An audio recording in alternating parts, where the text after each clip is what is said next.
and it's Free Things Tech, Tuesday Tech, Free Things Tech at 3 p.m. Central European Time. And another tea is that I'm drinking tea. Cheers. And the card here that I'm holding up is something called Swish. And that's this number here, 073 510 7950 is my cell phone number.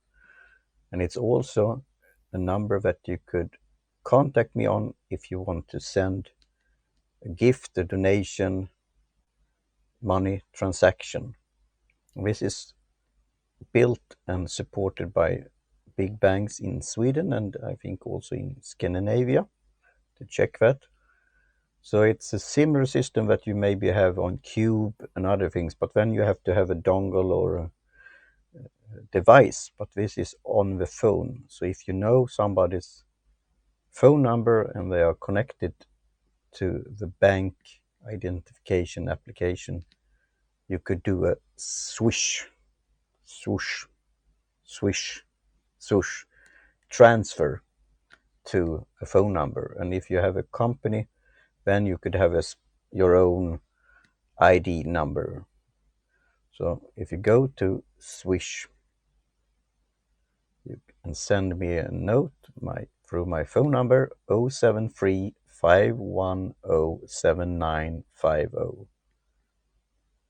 Then you could send me a small donation, a gift, a money transaction.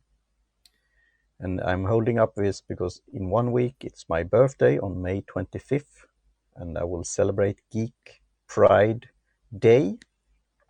I'm not sure that I will have a so-called towel on my head as celebrating Adams. Probably I will wear my cap instead. Egonet cast cap, baseball cap.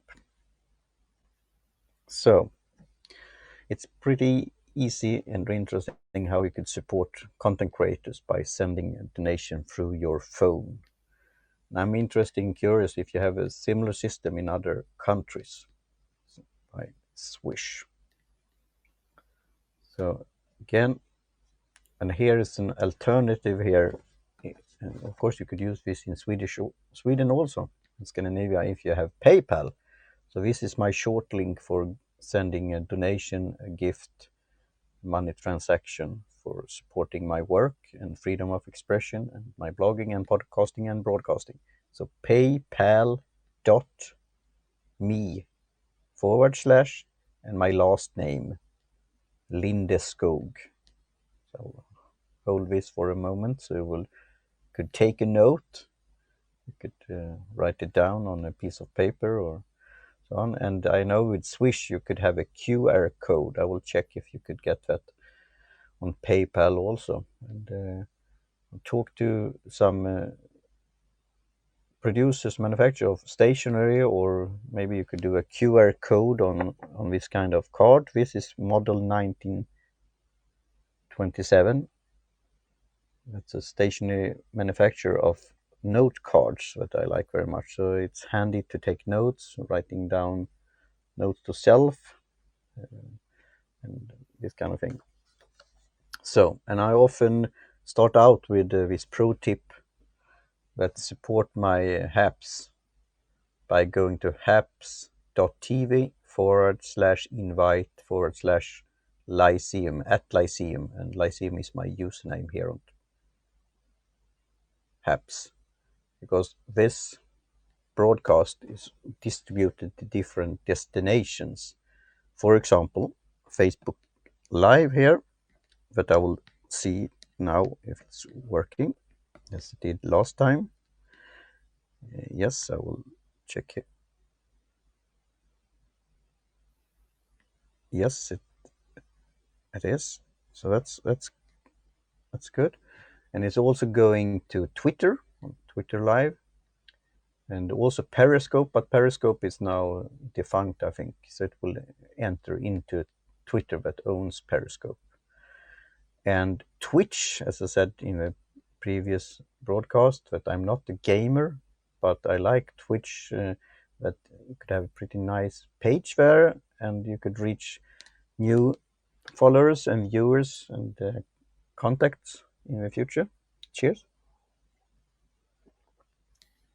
And excuse me, I talked to Pablo of Haps, and he gave some ideas and what they are working on, how I could distribute also to new platforms. So that's fascinating to follow along. And then it will end up on YouTube also, and that's one of the Free Things Tech. So it's going on live on YouTube, and then it's also on my YouTube channel, and I will come back to that. So Free Things Tech in the title was Backpack Studio Live, and then it was Meetup Online, and then it was YouTube Shorts. So I start out with Backpack Studio Live. I'm using that when I'm recording solo episode of Ego Netcast, and then I plug in a small microphone and I have my monitoring headphones, and I use a Backpack Studio app on my iPhone 6s Plus, or I could also use it on an iPad. And now Ed Filouet, that I've interviewed on my show, Ego Netcast, he has created a live app. So I'm a beta tester there, testing it out. So then you could see your guests and your co-hosts. You could also have like a backdrop or a green screen with, for example, your podcast artwork, and record it in a simple way with high quality.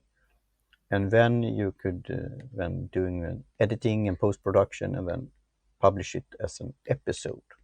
So I will test this out for some time and see how I could use this.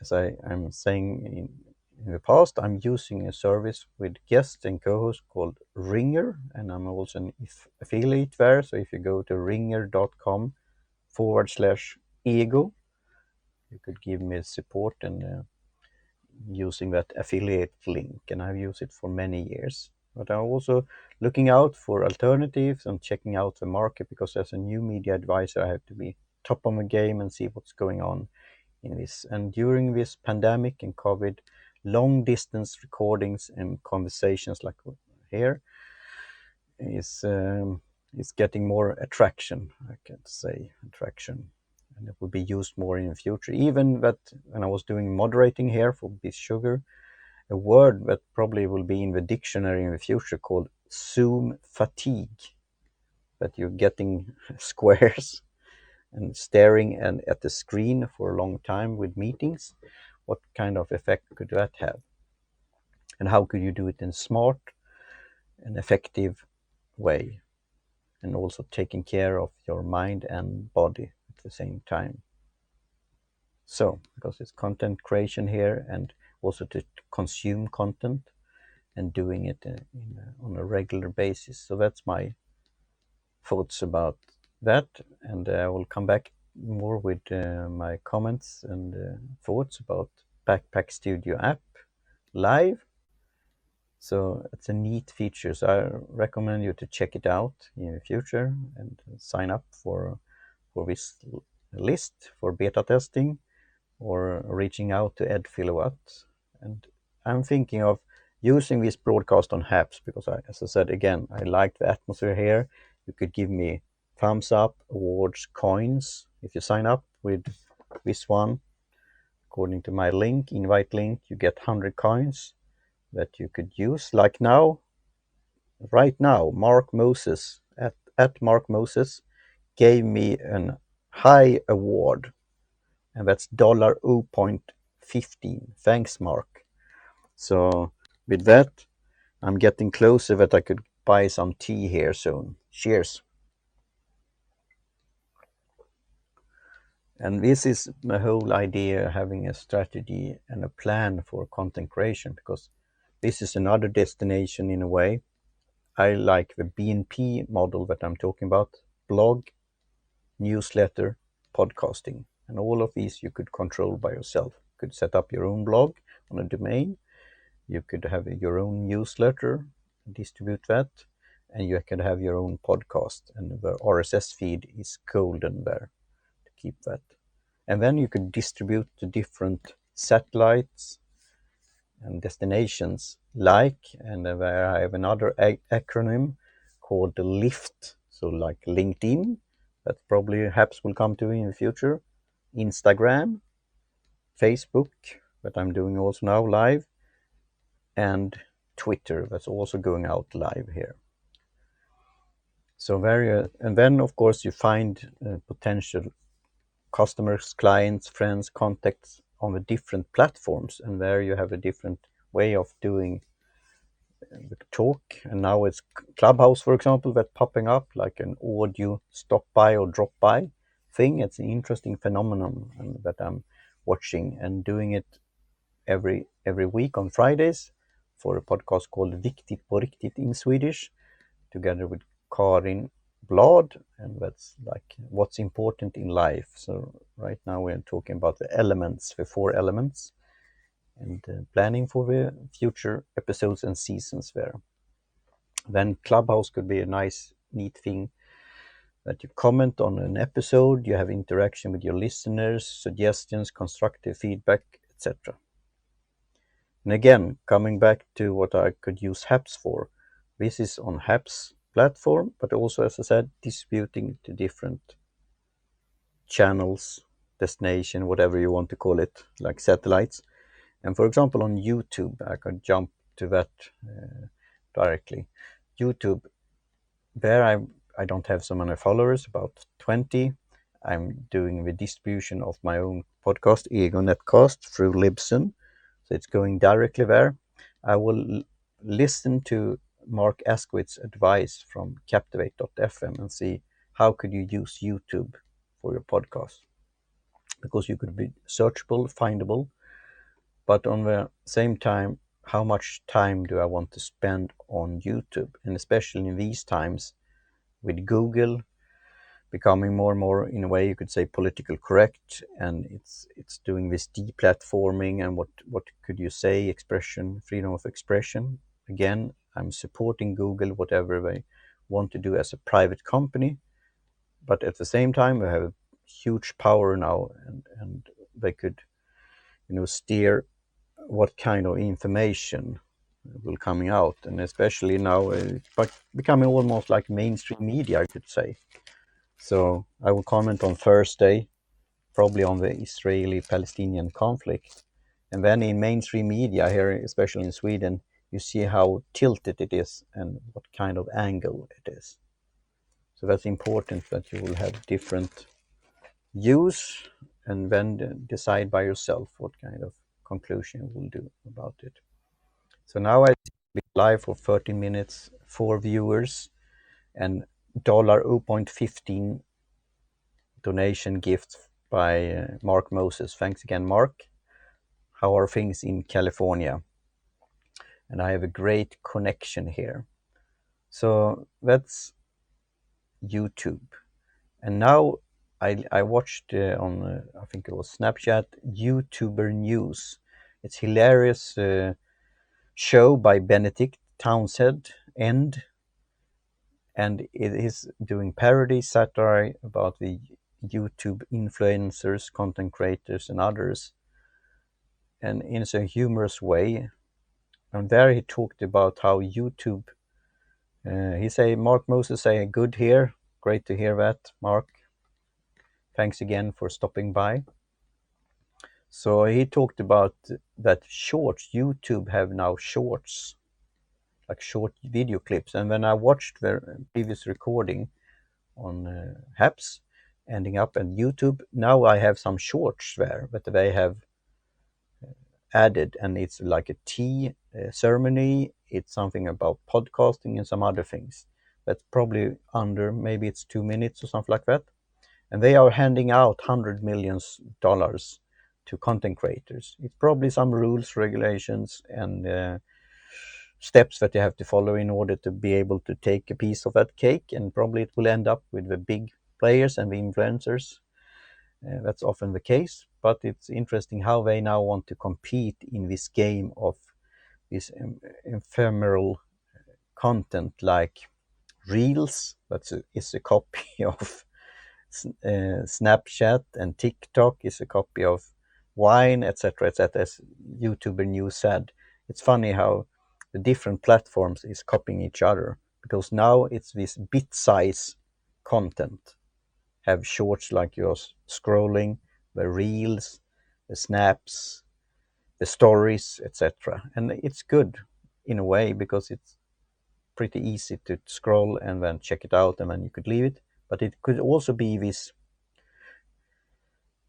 how to say, the boost and also the notification and also triggering that you want to consume more content the whole time.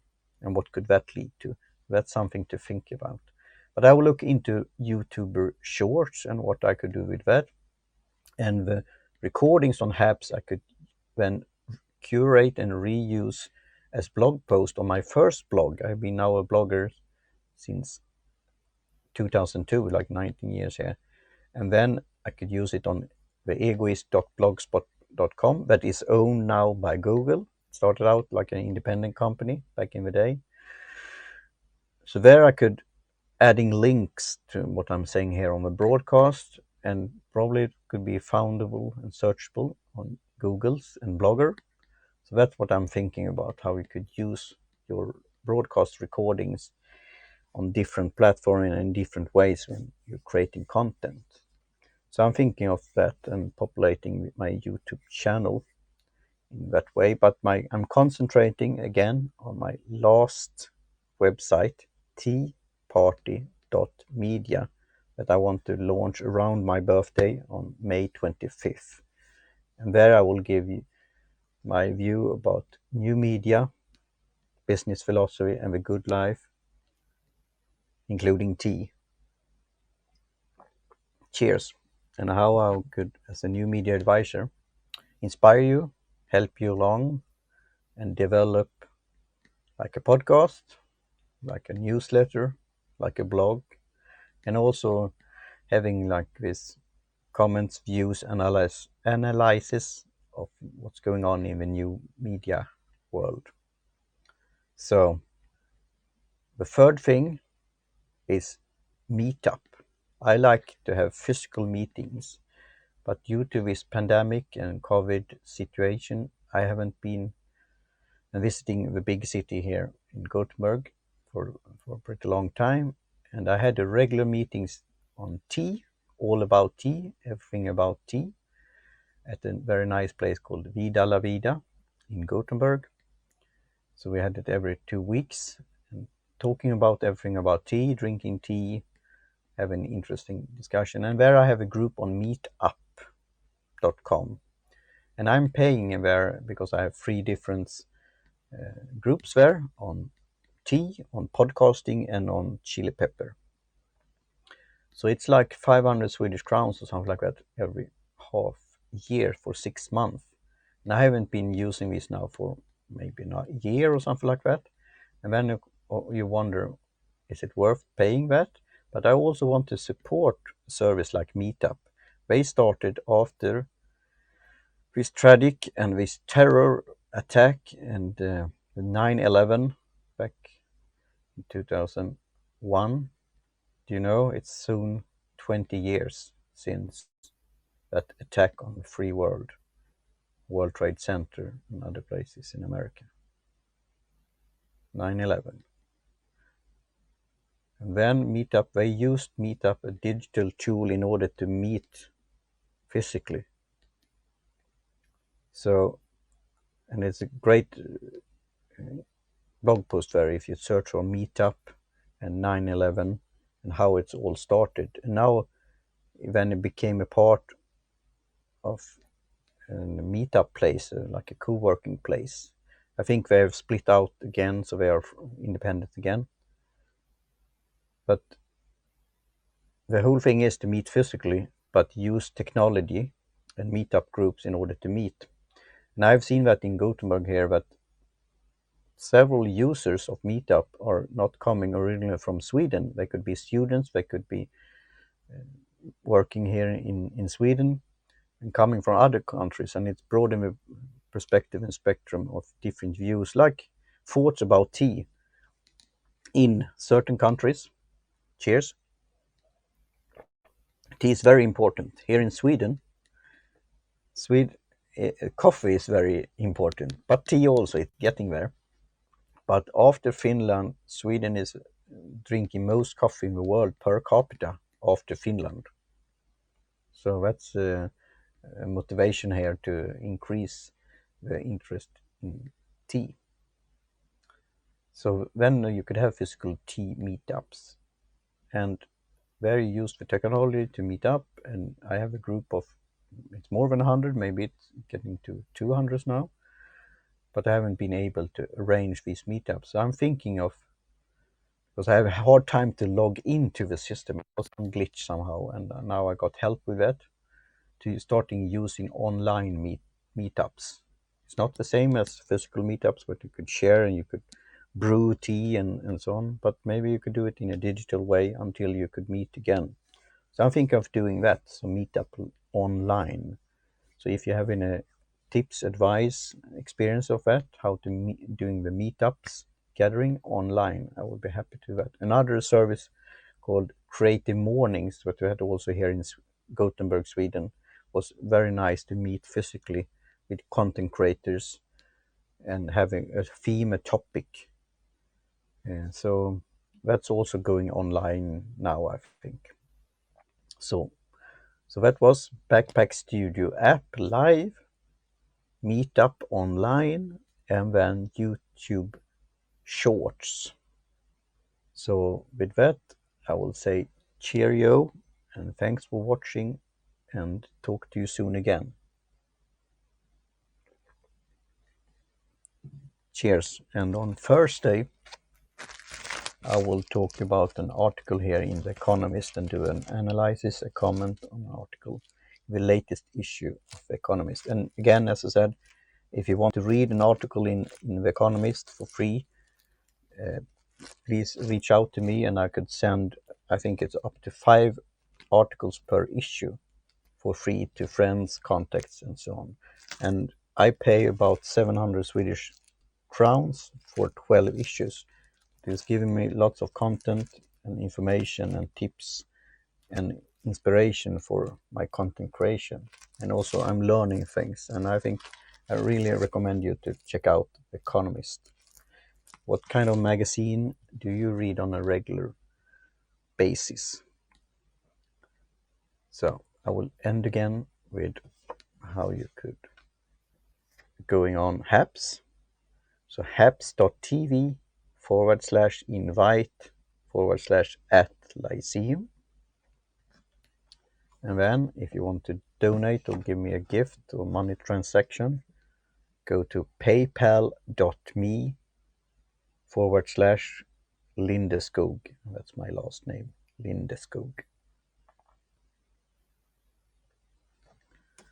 Or if you are in Sweden, you could go to Swish and then send a donation, a gift, money transaction to my phone number, cell phone number, and that's 073 510 7950. So thanks for your support, thanks for watching, and talk soon again. Cheers.